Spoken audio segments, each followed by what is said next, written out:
خنده تو درختی را به خاطرم می آورد، شکافت از برق آذرخش.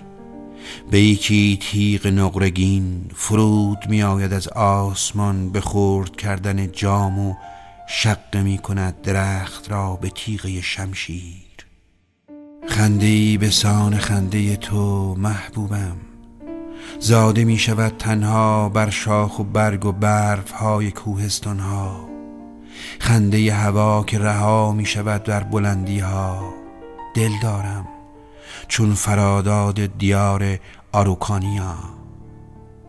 آه ای زن کوهستانیم، ای زلالی آتش فشان شیلانم، بشکاف با تیغ خندت سیاهی را، شب را، صبح را، عسل نیم روز را. و مرغان شاخساران ناگاه به پرواز می آیند در آسمان، آن دم که خنده تو به سان نور گزافکار خرد می کند در هم درخت زندگانی را.